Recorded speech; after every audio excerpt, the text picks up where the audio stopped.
கிறிஸ்துவுக்குள் பிரியமான சகோதர சகோதரிகளே, இயேசு கிறிஸ்துவின் இனிதான நாமத்தில் உங்கள் அனைவருக்கும் என் அன்பின் வாழ்த்துக்கள். இன்றைய தினம் உங்களுக்காக கொடுக்கப்பட்ட வேத வசனம் 1 தெசலோனிக்கேயர் 5ஆம் அதிகாரம் 23ஆம் வசனம். சமாதானத்தின் தேவன் தாமே உங்களை முற்றிலும் பரிசுத்தமாக்குவாராக.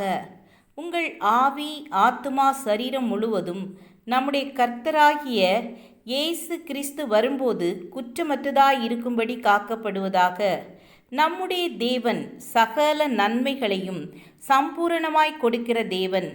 ஆவி, ஆத்துமா, சரீரம் முழுவதற்கும் பரிசுத்தத்தை தந்து வழுவாதபடி கடைசி வரை நிலைநிறுத்துகிற தேவன் நம் ஆண்டவராகிய கர்த்தர் ஒருவரே தம்முடைய பரிசுத்தத்தை நமக்கு தர வல்லவர்.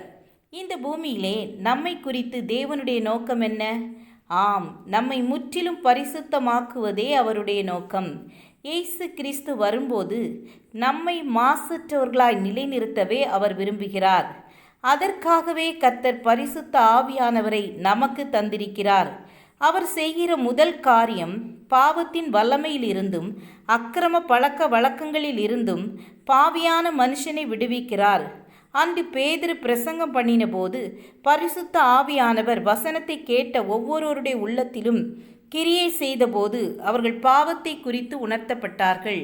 இரண்டாவதாக, பரிசுத்த ஆவியானவர் இரட்சிக்கப்பட்ட தேவனுடைய பிள்ளைகளுக்கு பாவத்தின் மேல் ஒரு ஜெயம் தருகிறார்.